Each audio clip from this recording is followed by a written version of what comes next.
Assalamualaikum warahmatullahi wabarakatuh. Bismillah, alhamdulillah, wassalatu wassalamu ala rasulillah Muhammad ibn Abdullah wa ala alihi wa sahbihi wa mawala. La hawla wa la quwata illa billah. Wa la rabbi syrah li sadri wa yassir li amri wahlul uqdatan min lisani yafqahu qawli, amma ba'd.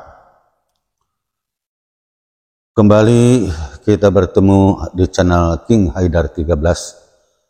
Dalam kesempatan ini saya akan mencoba menjelaskan pengetahuan tentang dasar ilmu tajwid atau ilmu bagaimana cara membaca Al-Quran dengan baik. Tolong disimak baik-baik sebelumnya. Dalam kesempatan ini saya akan mencoba memaparkan tentang hukumnya nun mati atau nunus sakinah ataupun tanwin, baik tanwin patah maupun tanwin kasroh ataupun tanwin domah apabila berhadapan dengan huruf hijaiyah. Jadi sekali lagi akan mencoba memaparkan hukumnya nun mati atau tanwin, baik tanwin patah, tanwin kasroh ataupun tanwin domah apabila berhadapan dengan huruf hijaiyah. Kita tahu bahwa huruf hijaiyah itu jumlahnya ada 28 yang dimulai dari huruf alif dan akhirnya adalah yang diakhiri dengan huruf ya. Baik, mari kita mencoba mulai aja. Apabila nun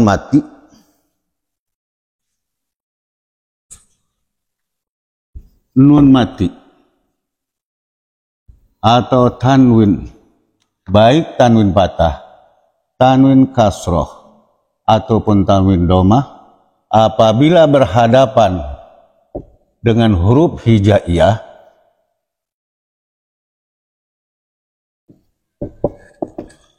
maka hukum bacaannya menjadi 4. Jadi apabila nun mati atau tanwin berhadapan dengan huruf hijaiyah, maka hukum bacaannya menjadi 4 bagian.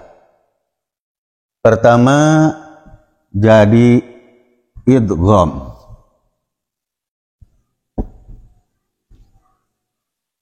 Yang kedua, jadi izhar. Yang ketiga, jadi iqlab.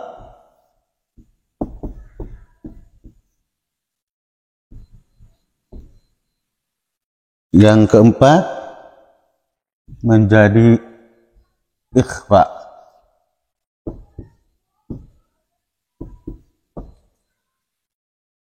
Jadi sekali lagi, apabila nun mati atau tanwin berhadapan dengan huruf hijaiyah yang jumlahnya 28, maka hukum bacaannya menjadi 4. Perlu diingat, biasanya kalau 28 dibagi 4 menjadi 7.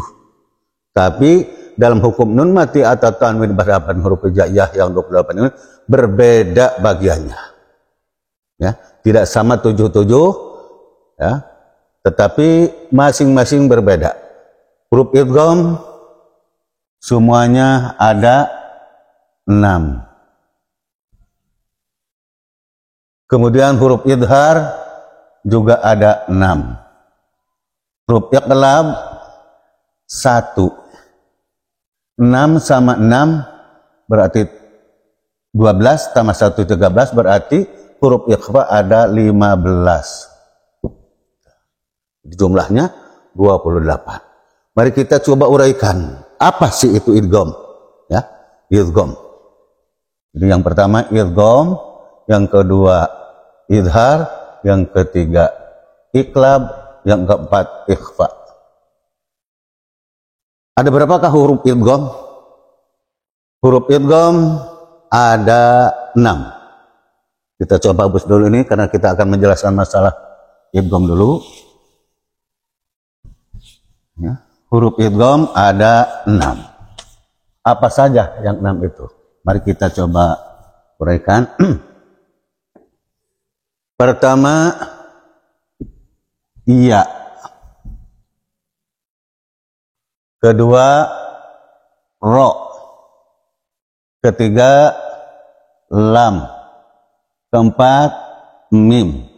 Kelima, waw. Keenam, nun. Ya. Jadi huruf idgham itu ada 6. Pertama, ya. Kedua, ro. Ketiga, lam. Keempat, mim. Kelima, waw. Keenam, nun. Untuk memudahkan mengingat-ingat jumlah huruf idgham, para ulama ahli tajwid menghimpun dalam kata yarmaluna.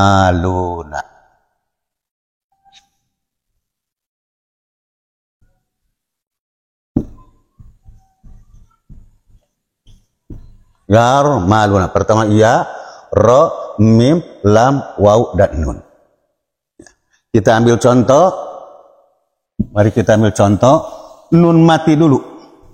Ya. Nun mati sebelum ke masalah tanwin. Nun mati apabila bertemu dengan salah satu huruf yang 6, maka dibacanya menjadi diidghamkan. Apa itu idgham? Artinya memasukkan. Dalam hal ini memasukkan bunyi nun mati kepada huruf hidup yang ada di hadapannya. Apakah itu iya, apakah itu ro, lam, mim, waw, atau nun. Kita ambil contoh huruf ya. Nun mati berhadapan dengan iya. Ya, nun mati. Seperti man, nun mati berhadapan dengan iya dalam kata yakulu. Nah, tadinya man yakulu, maka karena ini hukumnya hukum idgham, diidghamkan nun mati atau nun sukun kepada huruf ya yang ada di hadapannya. Jadi huruf nunnya dihilangkan, yang terdengar ada huruf ya yang bertasydid. Walaupun di sini umpamanya tidak ada tasydid, tapi seolah-olah ada tasydid. Jadi tadinya man yakulu, ya, menjadi mayakulu. Nah, ini karena nun mati berhadapan dengan ya. Mayakulu. Jadi tidak dibaca lagi dengan kata man yakulu, melainkan mayakulu. Ya. Mayakulu.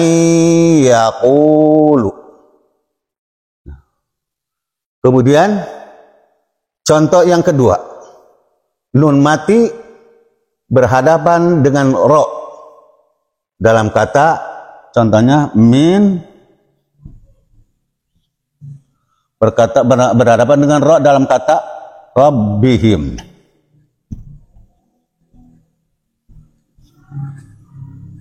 Min rabbihim menjadi mir rabbihim.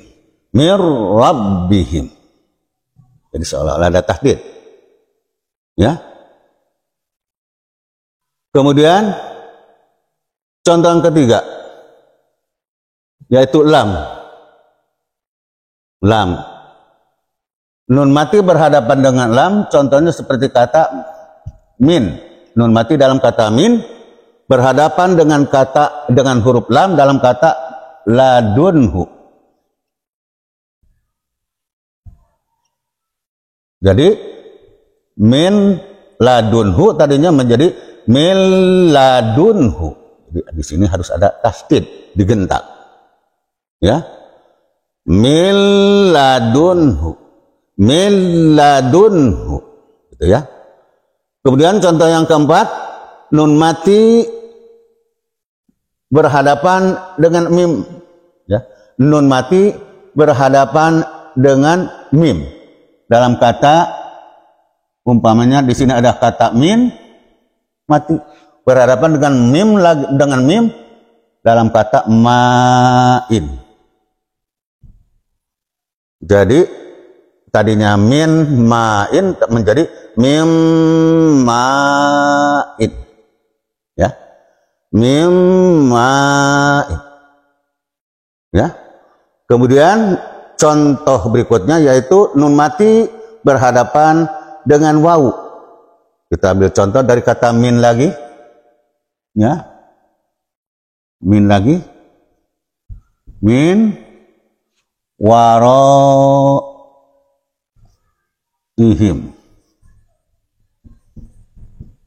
Tadinya min waraihim menjadi min waraihim. Nah gitu. Min waraihim. Ya.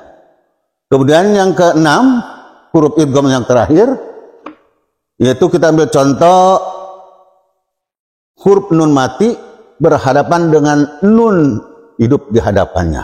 Kita ambil contoh dari kata min lagi, biar lebih memudahkan. Min ni'matin. Min ni'matin. Ini seolah bertahdid. Jadi dibacanya menjadi min ni'matin. Tadinya min ni'matin. Itulah kira-kira ya. Jadi yang pertama, nun mati berhadapan, contohnya nun mati berhadapan dengan iya. May yaqulu mir rabbihim min ladunhu mimma'i min waraihim min ni'matin. Itu ya kira-kira. Sementara idgham itu dalam cara bacanya menjadi dua bagian.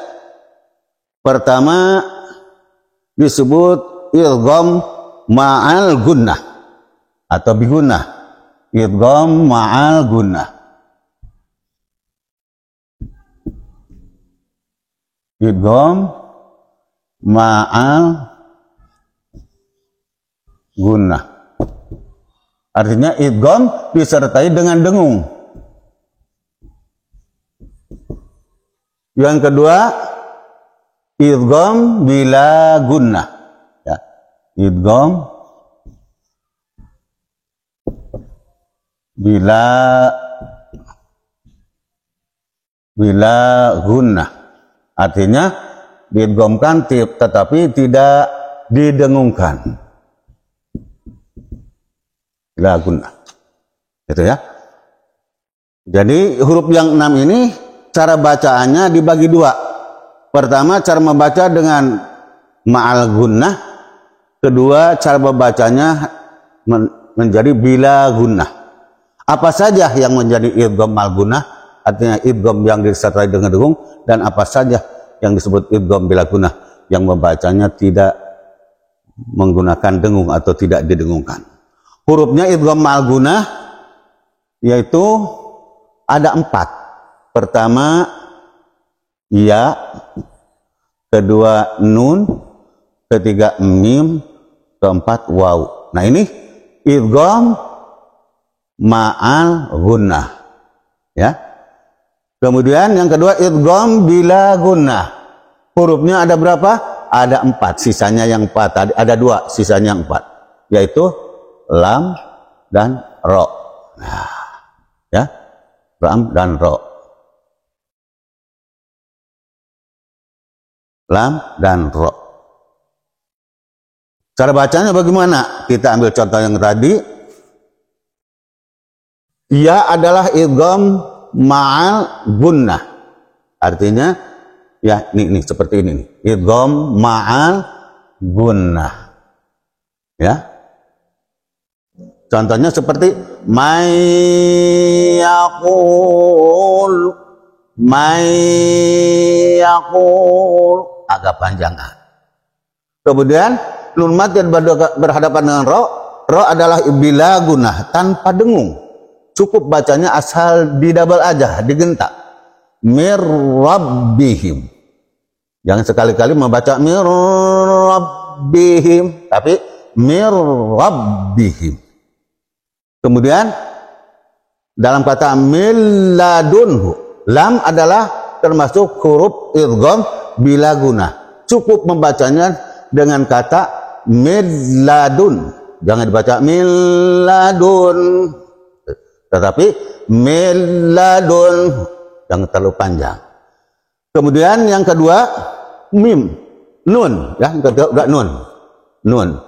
Contohnya seperti kata min ni'matin, jadi bacanya min ni'mah, min ni'matin, boleh min ni'mah. Nah itu ya, nun mati, nun sukun berhadapan dengan nun hidup yang ada di hadapannya.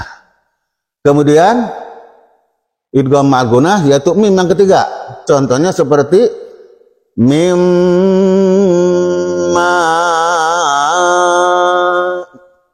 mimma.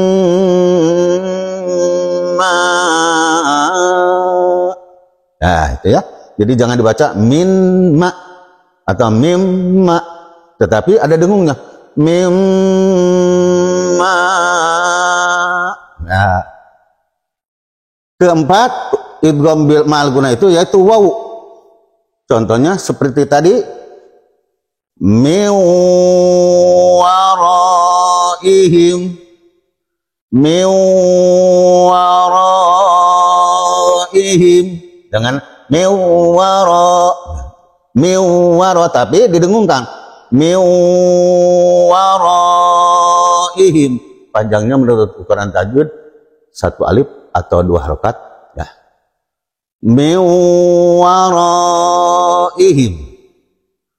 Perlu diingat pula bahwa idgham itu hanya berlaku apabila nun mati atau tanwin di dalam 2 kata ya, di dalam 2 kata.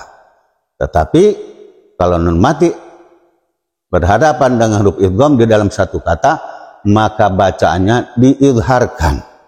Jangan sekali-kali diidghamkan. Seperti mana ya, yang dalam 1 kata, kalau ini kan 2 kata, man dan yaqulu. Jadi may yaqulu 2 kata. Mir rabbihim, mir rabbihim 2 kata, min dan rabbihim. Milladun, milladun 2 kata. Mimma,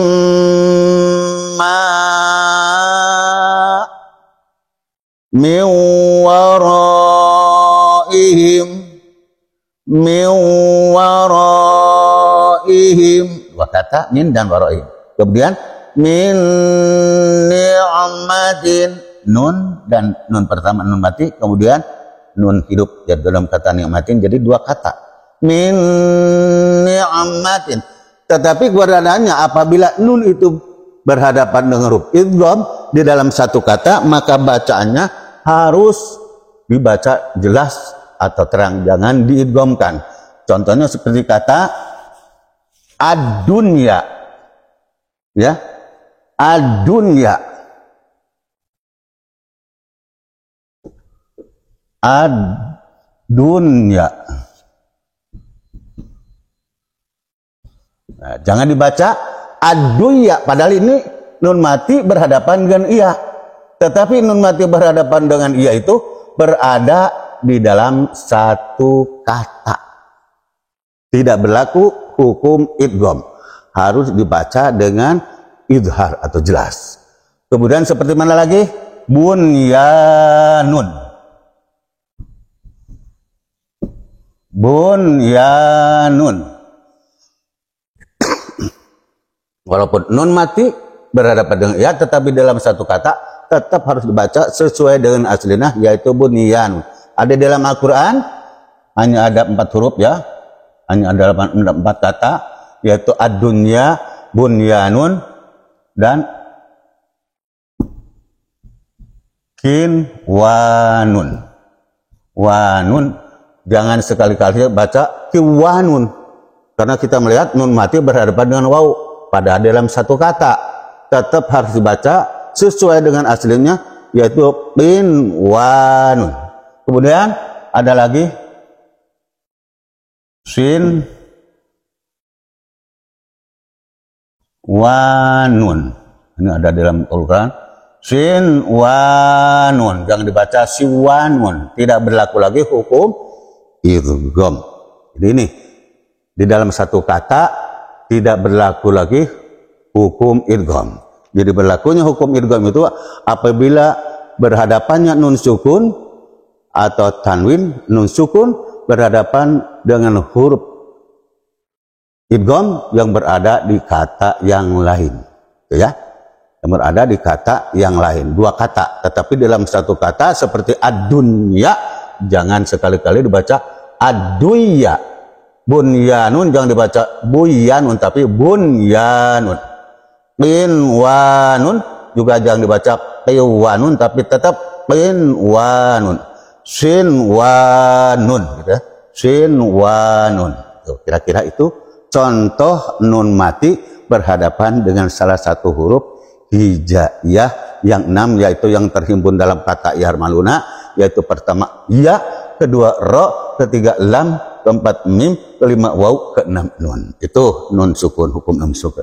Baik, kita lanjutkan dengan contoh-contoh yang lain, yaitu contoh yang berasal daripada tanwin berhadapan dengan huruf yang 6. Salah satu huruf yang 6 yaitu ya, ro, mim, lau, bau, dan nun, dan lain sebagainya. Ya. Nah, kita itu ya, itu numani, contoh numati. Sekarang contohnya tanwin. Contohnya tanwin berhadapan dengan huruf idgham. Kita ambil contoh tanwin domah. Wabar kun. Wabar kun. Berhadapan dengan iya dalam kata yaj'aluna.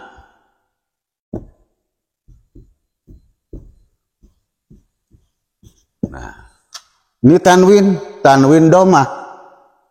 Dibacanya tadinya hurufnya wabarkun, katanya wabarkun, dan bertemu dengan ya dalam kata yaj'aluna. Wabarkun yaj'aluna menjadi wabarkun yaj'aluna. Wabarkun yaj'aluna. Itu tanwin domah, ya, tanwin domah. Kemudian contoh lagi, kita ada kata di dalam samaratir, gitu. Samaratir rizqa, samaratin, ya, samaratin berhadapan dengan ro dalam kata rizqa.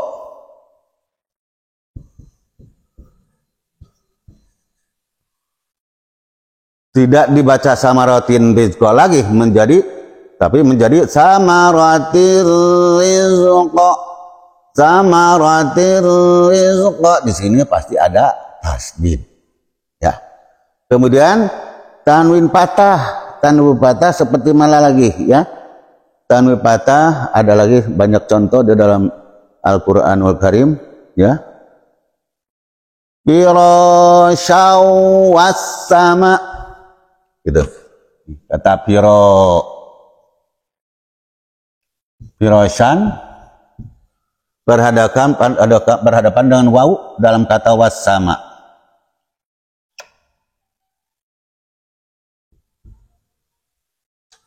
Jadi dibacanya bukan firasyan lagi, menjadi firasyaw was-sama. Nah, ini tanwin patah berhadapan dengan waw yang berada di lain kata. Jadi bukan firasyan was-sama lagi, melainkan menjadi firasyaw was-sama, gitu. Kita bisa cari di Al-Quran banyak contoh-contoh huruf nun mati atau tanwin berhadapan dengan huruf idgham. Maka cara bacanya seperti tadi. Insya Allah, ya, mudah-mudahan kita lebih mengenal, lebih jauh lagi mengenai masalah dalam hal ini huruf idgham, dan kita insya Allah bisa membaca Al-Quran dengan baik. Mudah-mudahan apa yang disampaikan ada manfaatnya, khususnya bagi saya sebagai penyampai, dan umumnya buat kita semua kaum muslimin. Mudah-mudahan ini besar sekali manfaatnya. Jangan lupa ditonton sampai selesai, dan juga like, komen, dan subscribe. Mudah-mudahan semuanya jadi amal jariah. Sekian demikian, mudah-mudahan ada manfaatnya. Allah Subhanahu wa Ta'ala yang memberikan bimbingan, taufik, dan hidayah serta inayahnya kepada kita semua. Kita hanya berharap mudah-mudahan kita akan tertanam di dalam hati kita gemar membaca Al-Quran, dan baca Al-Quran menjadi kebutuhan hidup sehari-hari, insyaallah hasanah di dunia wa hasanah fil akhirah, kebaikan di dunia dan kebaikan di akhirat akan kita raih. Sekian demikian, billahi taufiq wal hidayah. Assalamualaikum warahmatullahi wabarakatuh.